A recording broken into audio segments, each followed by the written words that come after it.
Kalau polisi menangkap penjahat, itu biasa. Tapi kalau polisi mengajar ngaji, baru luar biasa. Hal inilah yang dilakoni Aibtu Suryadi, anggota Babin Kamtibmas Polsek Jatiuwung, Kota Tangerang, Banten. Di sela-sela kesibukannya bertugas menjaga keamanan, Aibtu Suryadi menyempatkan waktunya untuk mengajar murid PAUD dan TK membaca Al-Quran. Polisi yang pernah nyantri di pondok pesantren ini merasa terpanggil mengajarkan anak-anak membaca Al-Quran dan ingin menurunkan ilmu agama. Ingin tahu lebih lengkapnya sosok polisi yang juga disenangi anak-anak ini? Simak bincang-bincangnya bersama Ustadz Koh Denis Lim dalam Sah Selalu Ada Hikmah. Sah, selalu ada hikmah. Assalamualaikum warahmatullahi wabarakatuh. Pemirsa di rumah, alhamdulillah setiap hari kita mesti bisa ngambil hikmah. Dan tentu hari ini kita bakal coba ambil hikmah lagi dari seseorang yang tugasnya melindungi, mengamankan, mengayomi, tapi juga ternyata punya pahala yang luar biasa dari mengajar ngaji. Kita kenalan dengan beliau ya. Assalamualaikum Ustaz. Waalaikumsalam warahmatullahi wabarakatuh. Alhamdulillah, sehat ya Ustaz ya? Alhamdulillah. Nih seperti lihat di seragamnya, Suryadi atau Ustaz Suryadi ini Masya Allah ternyata juga mengajar ngaji. Nah, tapi kalau di kepolisian pangkatnya apa nih? Saya Aibtu, Aibtu. Ajun Inspektur Polisi 1. Masya Allah. Tapi ternyata juga mengajar ngaji. Itu gimana sejarahnya, ceritanya, Ustaz? Izin sharing ya. Iya. Jadi alhamdulillah Koh Denis, saya dulu di pesantren di Tasik. Awalnya ya. Iya, SMP di sana. Ya, jadi kita ilmu yang kita dapat sambil kita mengasah ilmu kita juga, ya, kita bantu mengajar di majelis. Iya. Awalnya siapa yang jadi ini muridnya? Apa sesama rekan-rekan kita teman kerja? Majelis taklim di tempat wilayah penugasan saya. Oh gitu. Iya. Berarti awal mulanya di mana waktu itu penugasan? Waktu itu tugas pertama saya di Kelurahan Cibodas, majelis taklim. Nah, kemudian saya dipindah ke Kelurahan Pasir Jaya. Nah, kita sambil patroli kewilayahan untuk mengantisipasi gangguan Kamtibmas, kita mampir ke majelis-majelis taklim. Nah, kita di situ kita membantu para ustadz, kita bantu mengajar anak-anak. Ya, kebetulan Pak Ustadznya ada keperluan, nah pas kami patroli masuk, ya sambil kita bantu mengajari, menggantikan. Gitu, mengganti. Tuh, Masya Allah, alhamdulillah. Jadi awalnya mah ada kesempatan itu di tahun berapa tuh? Ya kurang lebih tahun 2018. Kira tapi terus mereka minta ya, alhamdulillah, lanjutin. Alhamdulillah. Alhamdulillah. Terus gimana kesibukan dengan tugas sebagai polisinya? Ngatur waktunya? Kami tidak terganggu Pak Koh Denis ya. Jadi kita tetap sambil patroli, nggak ada masalah. Karena memang kita sehari-hari di wilayah. Sekeliling ya. Nah kalau pengajian kan biasa, kalau ibu-ibu paling sering jam 9 pagi gitu. Betul. Ya. Nah itu sampai ada majelis rutinnya gitu? Iya ada. Kita setiap hari apa aja tuh? Kita ada majelis Al-Mubarak, majelis Miftahul Huda, majelis Nijamunisan, sama majelis Darul Mutakin. Yang setiap pekan benar-benar pengajian gitu? Iya, kita pokoknya kalau di Miftahul Huda itu Senin pagi, di majelis Darul Mutakin itu pada asar, karena pagi pada sekolah siswanya. Itu terus nggak apa-apa dari instansi gitu, harusnya mungkin yang luar kan nggak, yang lain nggak sambil kayak Ustaz Suryadi, tapi ini sambil patroli, tapi sambil ceramah begitu nggak apa-apa dari? Ya, justru nggak ada masalah itu, emang kita kewajiban kita, di samping kita menjaga Kamtibmas, kita juga memberikan masukan-masukan tentang agama kepada warga, gitu, biar warga kita ini memiliki akhlak yang mulia, akhlak yang baik, bahwa mereka paham, gitu. Dan itu membantu kami juga Pak Ustadz, Pak Koh Denis ya. Masya Allah. Jadi emang justru harusnya yang di luar sana nggak cuma ngamanin keliling, tapi ya udah sekalian penyampaian kan. Betul. Alhamdulillah. Dan pakai seragam kayak gini. Betul. Ya, karena sehari-hari siang malam di wilayah Pak Koh Denis. Oh bukan yang apa banyakan di kantor, justru lebih sering keliling gitu ya kalau tugasnya. Betul. Seluas apa memang itu daerahnya? Kelurahan kami itu ada 6 RW. Terbagi jadi 6 jadi RW. ruang lingkup tugas saya Kelurahan Pasir Jaya, Kecamatan Jatiuwung, Kota Tangerang. Tuh, kalau pengen ngaji dengan beliau ya, tinggal datang aja ke sana. Iya, dan sekarang sudah berapa muridnya berarti? Total, Ustaz? Kalau murid di tiap majelis ya ada 20, 15, jadi relatif koordinator, tidak banyak, nama juga untuk pengajian-pengajian majelis taklim anak-anak gitu. Masya Allah, itu berarti yang kita benar-benar, kan ada talim tuh yang ngajarin ceramah gitu, atau juga ada yang benar-benar dari tahsin, dari awal. Yang mereka belajar alif batasa, belajar dari Quran. dasar Iqra, ya, sambil membaca Al-Quran, terus kita ajarkan juga tentang muhadharah, bagaimana mereka berani tampil di tengah-tengah orang banyak gitu.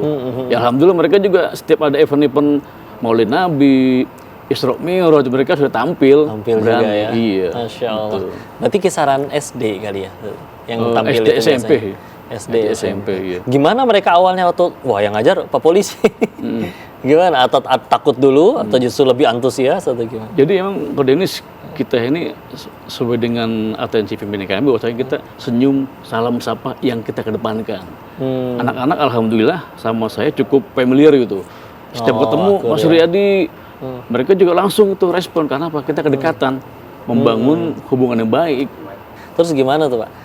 Apakah sampai ada, maaf ya, tetap mereka ada bayar ngaji gitu? Saya yakin bapaknya pasti nggak kayak ada bandrolnya, ada tarifnya. Cuman kan kadang mereka ya kondisi masing-masing ya. Kadang ada yang pengen menunjukkan rasa terima kasih, atau bahkan yang benar-benar cuman terima kasih gitu. Gimana Pak di lapangan? Sementara kita ikhlas Pak, karena kita panggilan hati aja, sambil saya mengasah ilmu yang pernah saya dapat, ya kita ikhlas Pak. Ya kok, jadi kita nggak ada, pokoknya kita ikhlas, murni, ya berbagi ilmu aja kepada anak lingkungan kita, biar mereka ini menjadi generasi-generasi yang Masya Allah. Islami gitu, punya akhlak yang baik. Gitu aja sih. Memang yang paling kita harapin kan justru ketika mereka jadi pahala jariah bagi kita, atau juga bahkan ketika akhirnya mereka senang ngajinya, ke depannya benar-benar jadi orang soleh, orang baik. Wah, kayaknya udah itu yang paling mahal ya. Alhamdulillah, mudah-mudahan. Masya Allah. Nah ini kalau penasaran, teman, gimana ngajinya Ustadz Suryadi? Nah kan kalau nanti juga pengen belajar dengan beliau ya, jangan kemana-mana ya, tetap di selalu ada hikmah. Metodenya gimana ngajarinnya, Ustaz? Iya, mewujudin kode nih. Jadi kita, karena ini masih pemula, kita tetap mengedepankan hafal. Jadi mereka kita panggil satu persatu untuk melafazkan makhraj huruf hijaiyah.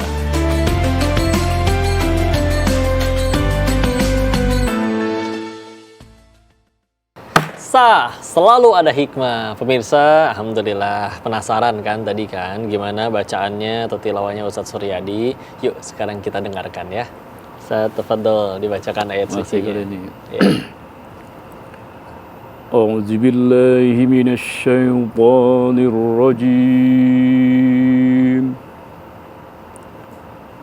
Bismillahirrahmanirrahim. Alif Lam Mim. Dzalikal kitabu la raiba fihi hudan lil muttaqin. Alladzina yu'minu bil ghaibi wa yuqimuna as-salata wa mimma razaqnahum yunfiqun. والذين يؤمنون بما أنزل إليك وما أنزل من قبلك وبالآخرة هم يوقنون أولئك على هدى من ربهم وَأُولَٰئِكَ هُمُ الْمُفْلِحُونَ. Masya Allah, alhamdulillah, indah sekali ya, alhamdulillah. Di saat yang lain mungkin cuma sibuk, udah yang penting jalanin tugas, lupa nggak ngaji sama sekali. Ini beliau nggak cuma ngaji, tapi bahkan ngajarin ngaji ya. Metodenya gimana ngajarinnya, Ustaz? Iya, wujud kode nih. Jadi kita karena ini masih pemula, kita tetap mengedepankan hafal. Jadi mereka Kita panggil satu persatu untuk melafazkan makhraj huruf hijaiyah. Karena dengan dari pertama mereka udah menguasai pengucapan, makhrajnya bagus, ya insya Allah mereka juga akan membaca Al-Quran dengan tartil, dengan huruf yang sesuai dengan sifatnya juga ya. Iya. Karena kan pasti beragam ya. Betul. Nanti ada yang dia datang udah Quran, ada yang benar-benar alif batasa juga nggak tahu. Betul. Ya. Nah gitu gimana di lapangan yang ditemuin kebanyakan? Ya emang kita namanya juga relatif anak, ada yang sudah paham, ada yang tapi kita padukan biar mereka ini sama. Minimal mereka jangan hanya bisa, tapi juga menguasai tentang panjang pendeknya, Tajwidnya juga. Iya, dan juga mereka kita tuh biar hafal. Kita panggil satu-satu tes gitu. Setoran ya? Iya, gitu. Masya Allah. Kesulitannya selama ngajar ini apa aja, San?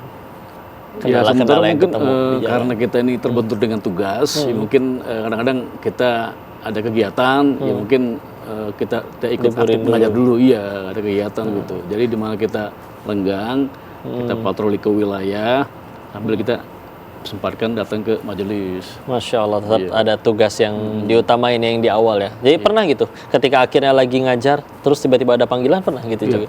Ada Pak, jadi kita begitu ada sedang mengajar ngaji, biasa ada sedikit gangguan Kamtibmas ya kita harus hadir Langsung tetap, ya. karena kita untuk tetap situasi Kamtibmas kondusif kita kode ini.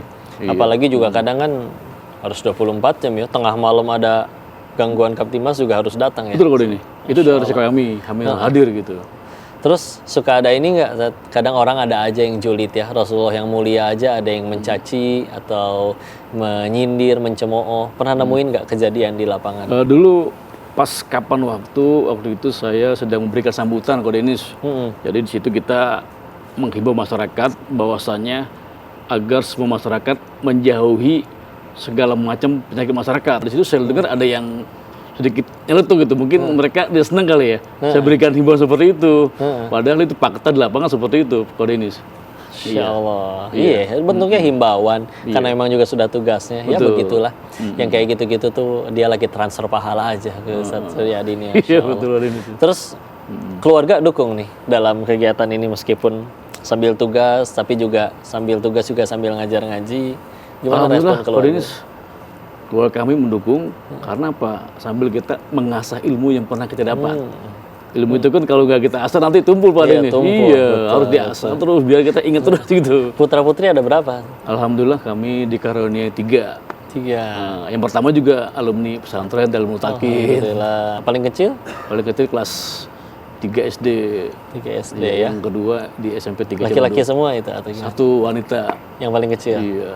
Masya Allah, Alhamdulillah. Dan respon atasan pimpinan juga nggak pernah ya sampai, wah kamu lagi ngajar ngaji nih jadi tugas terlambat. Pernah nggak apa gitu? Atau mendukung, benar-benar mendukung? Sementara nggak pernah. Tetap ya. pimpinan mau support.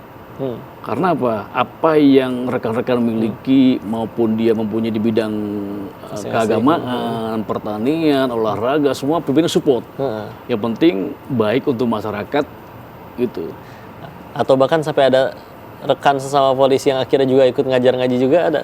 Ada juga. Ada. Pahala Karena kan jariah mereka berarti. mempunyai beragam ini kan kemampuan, keterampilan gitu. Nah, kayak gitu tuh ini jadi motivasi para pemirsa agar gimana caranya dengan apapun ya, tapi Quran tetap jadi pegangan kita. Karena biar gimana juga Indonesia mungkin udah merdeka 79 tahun, mungkin udah berkali-kali ganti kurikulum. Al-Quran melalui Islam ini alhamdulillah 14 abad nggak pernah ganti kurikulum. Untuk itu obrolan selanjutnya ini bakal lebih seru lagi ya. Kan jangan kemana-mana pemirsa, tetap di program Sah Selalu Ada Hikmah. Mudah-mudahan saya terus bisa memberikan ilmu-ilmu yang pernah saya dapat untuk warga saya, terutama untuk remaja nih. Biar mereka ini tertanam sifat-sifat terpujinya, akhlak karimahnya pada diri mereka. Biar mereka ini bisa menghindari, menjauhi segala bentuk hal-hal yang buruk. Alhamdulillah.